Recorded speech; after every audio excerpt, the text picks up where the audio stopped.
Add to her damnation a sin of perjury. She not denies it. Why seekst thou then to cover with excuse that which appears in proper nakedness? Lady, what man is he are you accused of? They know that you accuse me. I know none. If I know more of any man alive than that which maiden modesty doth warrant, let all my sins lack mercy. Will my thought prove you that any man with me conversed at hours unmeet, or that I yesternight maintained the change of words with any creature, refuse me, hate me, torture me to death? There's some strangeness prissy in the princes. Two of them have the very beds of honor. Well, if their wisdoms be misled in this, the practice of it lives in John, the bastard, whose spirits toil in frameabilities. I know not. If they speak but truth of her, these hands shall tear her.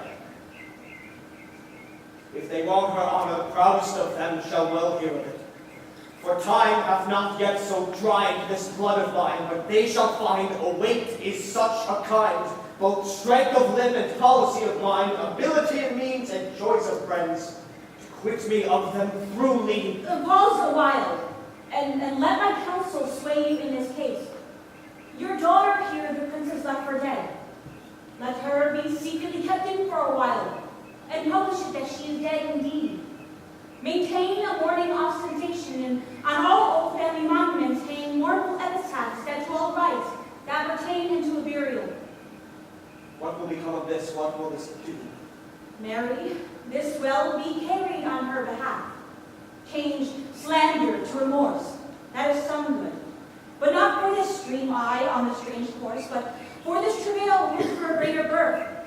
She dying, as it must be so maintained, upon the instant that she was accused, shall be lamented, pitied, and excused of every hearer. For so it falls out that what we have we prize, not to the worth, whilst we enjoy it. But being lacked and lost, why then we rack the value? Then we find the virtue of possession would not show us while it was ours. So will it fare with Claudio, that when he shall hear that she has died upon his words, the idea of her life shall sweetly creep into a study of imagination, and every lovely organ of her life shall come more apparelled in a precious habit, more moving and delicate, and full of life into the eye and prospect of his soul than when she lived indeed. Then shall he mourn, and wish you not so accused her, no, though he thought his accusation true. Let this be so, and doubt not the success will fashion the event that I can lay down in likelihood. And if all lame be love of false, the supposition of this lady's death will quench the wonder of her infamy. And if it sort not well, you may conceal her, as it best befits her wounded reputation in a reclusive and religious life, out of all eyes, tongues, minds, and injuries. Signor Leonardo, let the friar advise you. And though you know my inwardness in love is very much unto the prince and Claudio, yet by mine honor, I will deal in this as secretly and justly as your soul should with your body. Being that thy flowing grief, smallest twine may lead. 'Tis well consented. Presently away, for to strange sores strangely they strain the cure. Come, lady, die to live. This wedding day perhaps is but prolonged. Have patience and endure.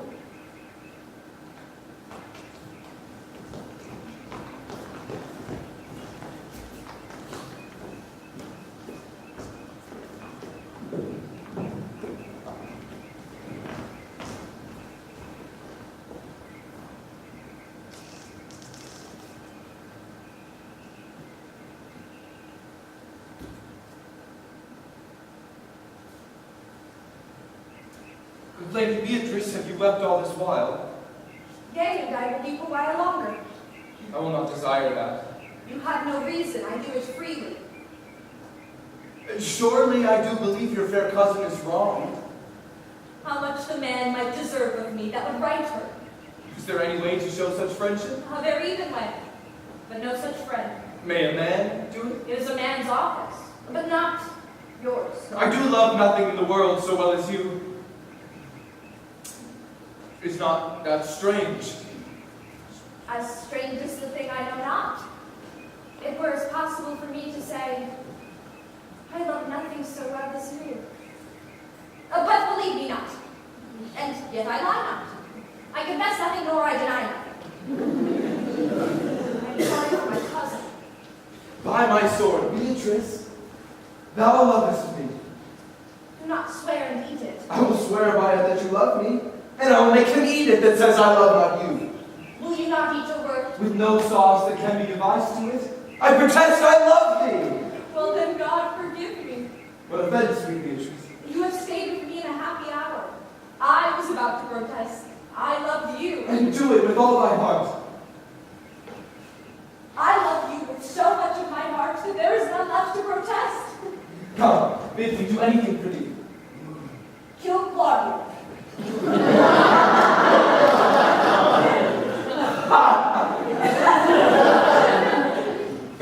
Not for the wide world. You kill me to deny it. Fair Terry, to Beatrice. I saw and know I am here. There is no love in you. Nay, I pray you let me go. But Beatrice. Let me go. We'll be friends first. You dare easier be friends with me than fight mine enemy? Is Claudio thine enemy? Is he not a lying villain that had scorned, slandered, dishonored my kinswoman? Oh, that I were a man. What there were in hand until they come to take hands, and with public accusation, uncovered slander, unmitigated rancor. Oh, that I were a man, I would eat his heart in the market. Here, eat Toss the a man out a window, a proper Nay, but Beatrice. Sweet hero, she is wronged, she is slandered, she is undone. Beatrice. Princes and counties, surely a princely testimony, a goodly count. Count Convex, sweet gallant, surely. Oh, that I were a man for his sake, or that I had any friend that would be a man for my sake. But no, manhood is melted into curtsies and valor into compliment, and men are only turned into tongues, and true ones too. He is now as valiant as Hercules who tells a lie and swears it. I cannot be a man with wishing, therefore I would die, a woman with grieving. Terry, good Beatrice. But by this hand I love thee. Use it for my love some other way than swearing by it. Think you in your soul that the Count Claudio hath wronged you? Yea, as sure as I have a thought or soul. Enough. If I am engaged, I will challenge him. I will kiss your hand. And so I leave you. By this hand, Claudio shall render me a dear account. As you hear of me, so think of me. Go, comfort your cousin. I must say she is dead. And so, farewell.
the exhibition to examine. But which are the offenders that are to be examined? Let them come before Master Constable. Yea, Mary, let them come before me. What is your name, friend? Baraccio. Pray, write down Baraccio. Baraccio. Baraccio. Baraccio. Baraccio. Baraccio. Yours, sirrah? I am a gentleman, sir, and my name is Conrad. Write down Master. Master. Gentleman. Gentleman. Conrad. Conrad. Masters, do you serve God? Yea, sir, we hope. Write down that they hope they serve God. They hope they serve God. And write God first, for God defend. But God should go before such villains. God. God. God. God. God.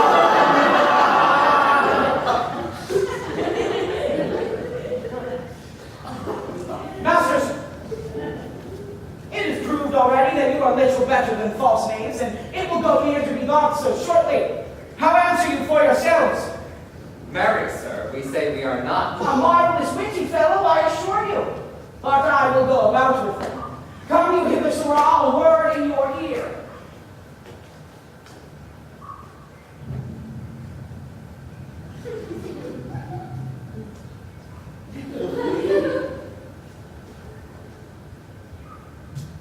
Sir, I say to you, it is not your false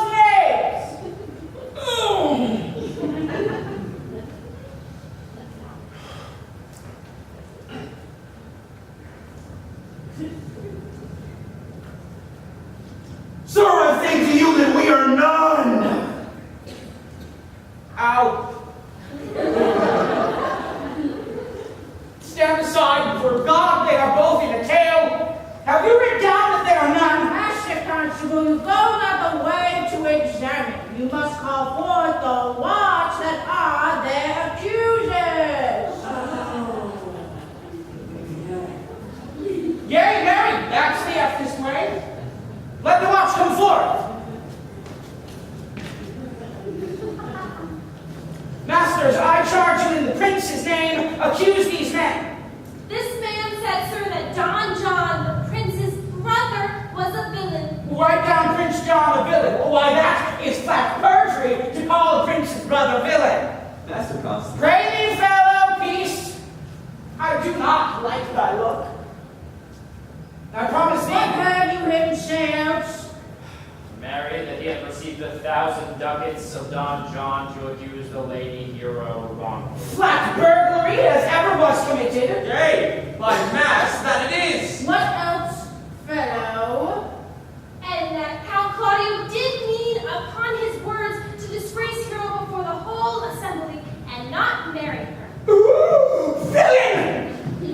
Thou wilt be condemned into everlasting redemption for this. What else? This is all.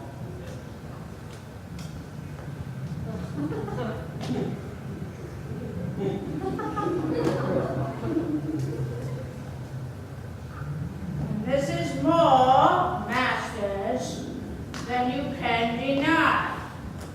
Prince John is this morning secretly stolen away. Hero was in this manner accused, in this very manner refused, and upon the grief of this, suddenly died. Master Constable, let these men be bound and brought to Leonato's. I will go before and show him their examination.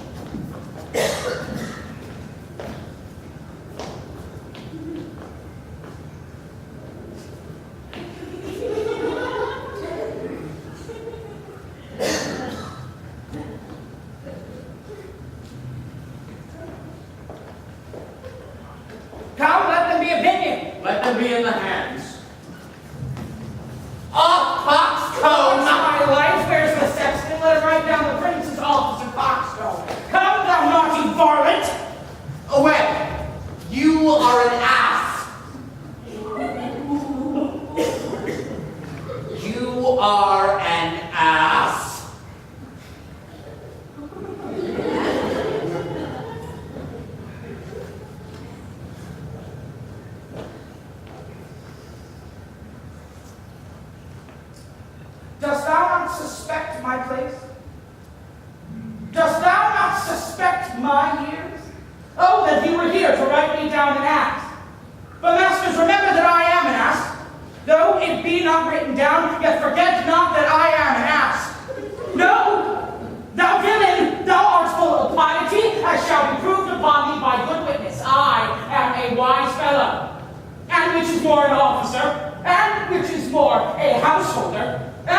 will kill yourself.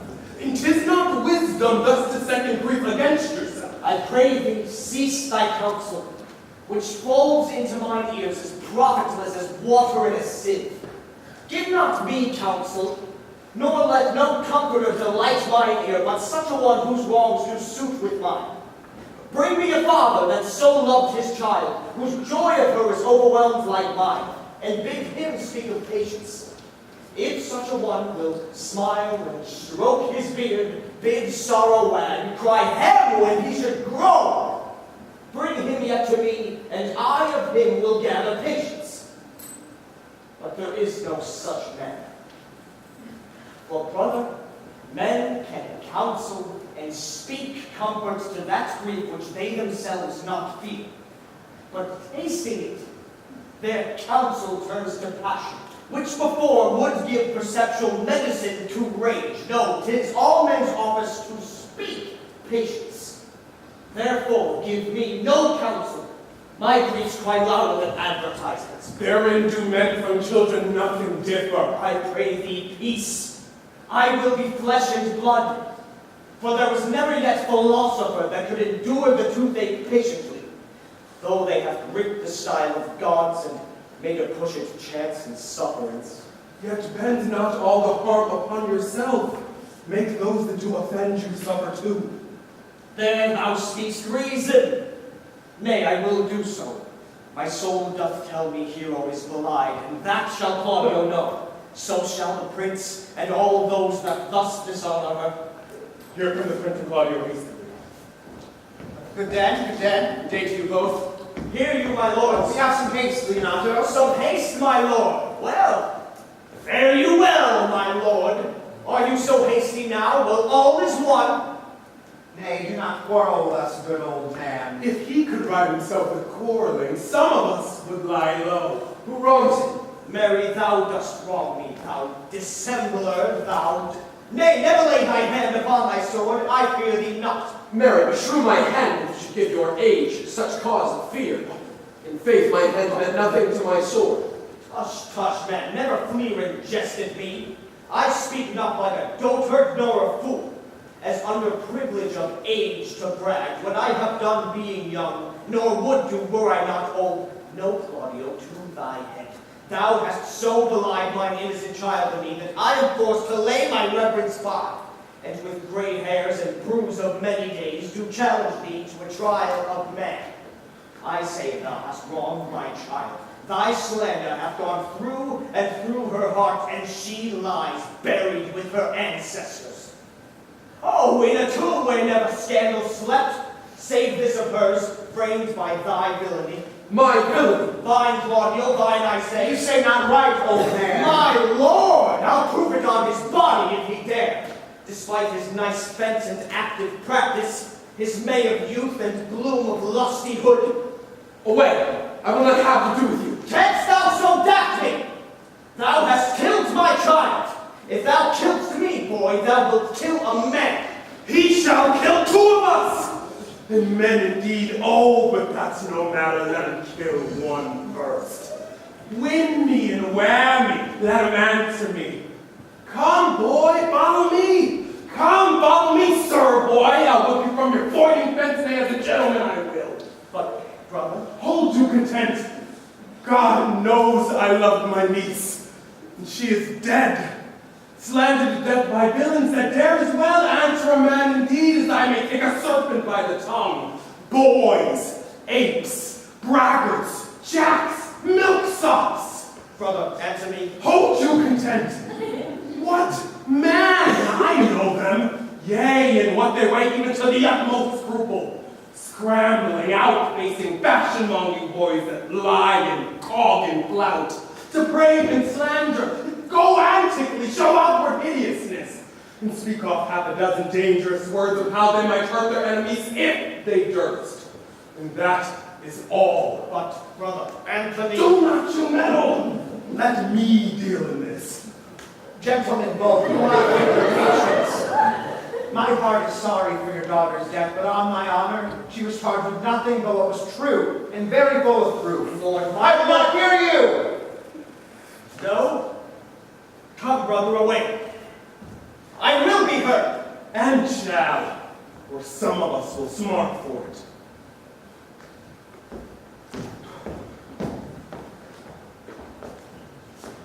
Ah, see, here's the man you went to seek. Now, Signor, what news? Good day, my lord. Welcome, Signor. You are almost come to part a fray. We'd like to have had our two noses snapped off with two old men. Leonato and his brother. What thinkest thou? Had we thought, I doubt we should have been too young for them. In a false quarrel there is no true valor. I came to seek you both. We've been up and down to seek you. Wilt thou use thy wit? It is in my scabbard. Shall I draw it? Dost thou wear thy wit by thy side? Shall I speak a word in your ear? Save me from a challenge. You are a villain. I jest not. I'll make it good. How dare you? With what you dare and when you dare. Do me right, or I'll protest your cowardice. You have killed a sweet and innocent lady, and her death shall fall heavy on you. Let me hear from you.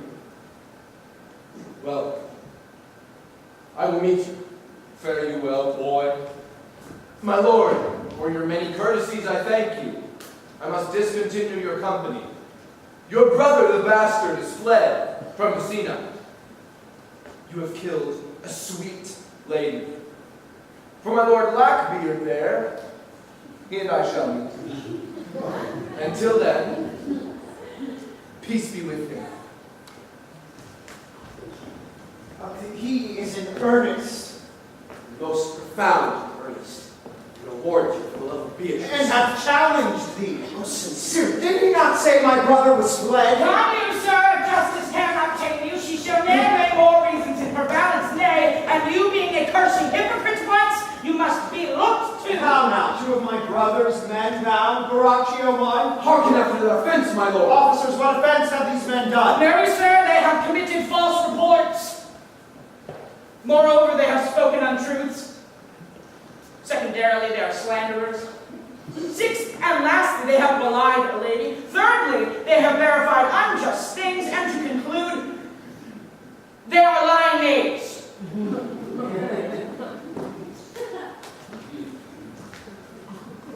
First, I ask thee what they have done. Thirdly, I ask thee what's their offense. Sixth, and lastly, why they are committed. And to conclude, what lay you to their charge? Who have you offended, masters, that you are thus bound to your answer? This learned constable is too cunning to be understood. What's your offense? Sweet prince, let me go no farther in mine answer. Do you hear me? And let this count kill me. I have deceived you in your very eyes. What your wisdoms could not discover, these shallow fools have brought to light. When the knights overheard me confessing to this man, Don John, your brother, incensed me to slander Lady Hero. You were brought to the orchard and saw me court Margaret in Hero's garments. You disgraced her when you should marry. My ability they have upon record, to which I'd rather seal with my death than repeat over to my shame. The lady is dead. Upon mine and my master's faults, accusations, and briefly, I desire nothing more than the reward of ability. Runs not this speech like iron through your blood? After poison whilst he uttered it. But did my brother set thee on to this? Yea, and he paid me richly for the practice of it. Oh, he is composed and framed with treachery, and fled he is upon this villainy! Oh, sweet hero, now thy image doth appear in the rare semblance I loved at first.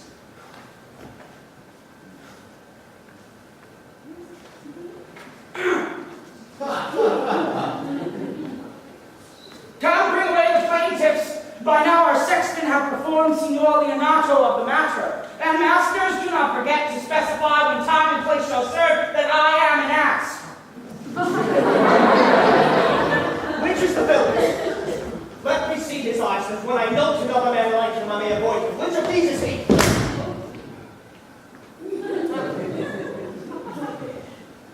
If you would look on your wronger, look on me. Art thou the man that with thy breath hast killed mine innocent child? Yea, even I alone. No, not so, villain, thou beliest thyself. Here stand a pair of honorable men. A third is fled that had a hand in it. I thank you, princes, for my daughter's death. Record it with your high and worthy deeds. 'Twas bravely done, if you bethink you of it. I know not how to pray your patience. Yet I must speak.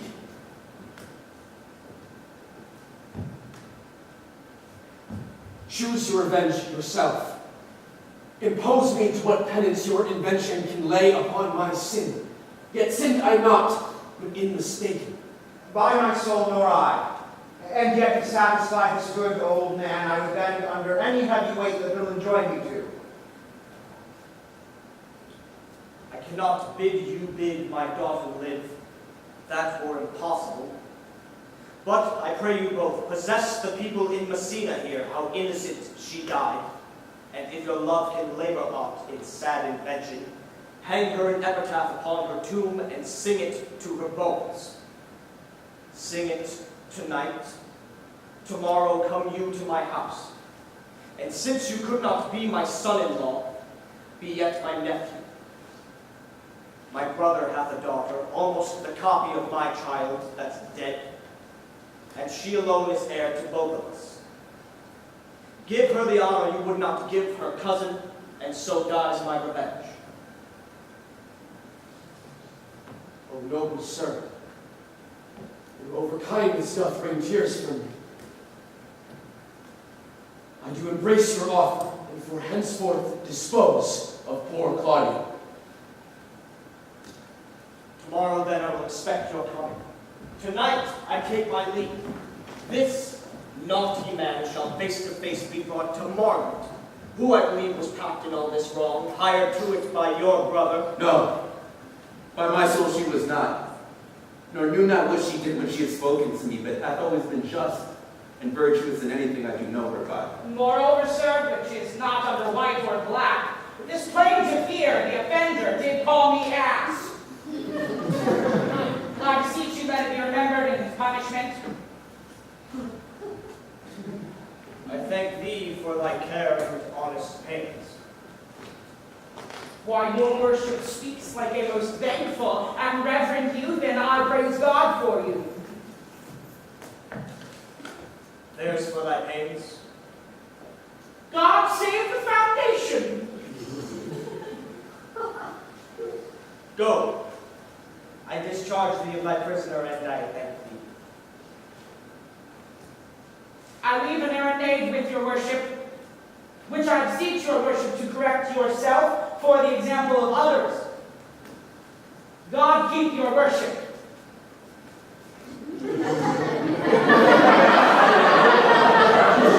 I wish your worship well. God restore you to health.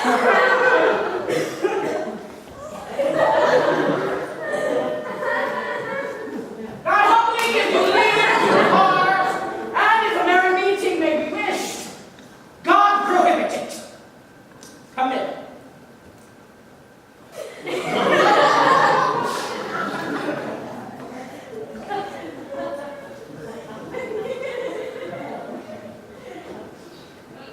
Until tomorrow morning, my lords, fare you well. Farewell, my lords, we look on you tomorrow. We will not fail. Tonight, I'll mourn with you. Come, bring me these men on. We'll talk with Margaret how her acquaintance grew with this lewd fellow.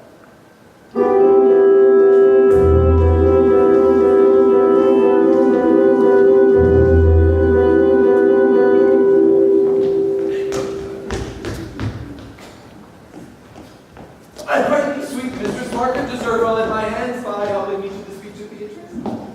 Believe that right to me is on the praise of my beauty. In so high a style, Margaret, that no man shall come over it, for truly thou deservest it. To have no man come over me, why shall I always keep the low stairs? Thy wit is as quick as the greyhound's mouth it catches. And yours as blunt as the fencer's spoils, which hits but hurts not. A most manly wit, Margaret, it will not hurt a woman. So I pray thee call Beatrice. Well, I will call Beatrice to you, who I think hath legs. And therefore will come.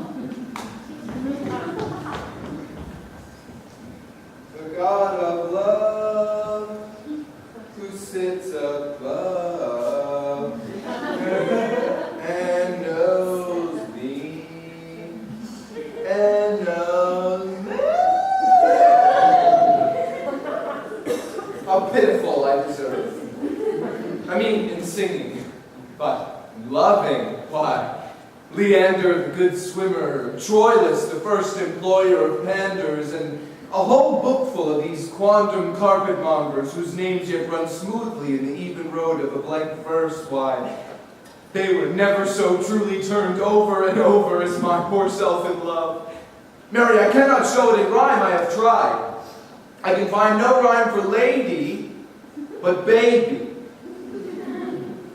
An innocent rhyme. For scorn, horn. A hard rhyme. For school, fool. A babbling rhyme. Very ominous endings. No, I was not born under a rhyming planet. Nor I cannot woo in festival terms. Beatrice, wouldst thou come when I called thee? Yea, signor, and depart when you bid me. Oh, but stay till then.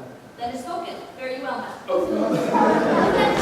Ere I go, let me go with what I came, which is knowing what hath passed between you and Claudio. Only foul words, and thereupon will kiss thee.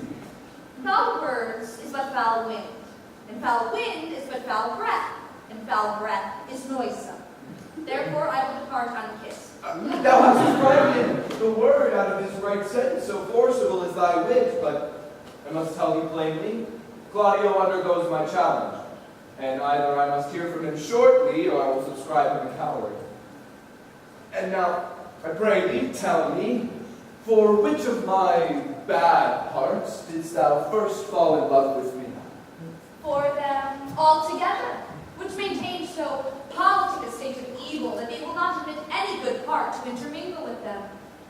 But for which of my good parts did you first suffer love for me? Suffer love, a good epithet. I do suffer love indeed, for I love thee against my will. In spite of your heart, I think. Alas, poor heart. If you spite it for my sake, I shall spite it for yours. For I never love that which my friend hates. Thou and I are too wise to woo peaceably. Now tell me, how doth your cousin? Very ill. How do you? Very ill, too. Serve God, love me, and men. Lady Beatrice! And there I will leave you too, for here comes one in haste. You must come to your uncle. It has been proved that my lady hero hath been falsely accused. The prince and Claudio mightily abused, and Don John is the author of all, who is fled and gone. Will you come presently? Will you go hear this news, signor? I will live in thy heart, die in thy lap, and be buried in thy eyes, and moreover I will go with thee to thy uncle's.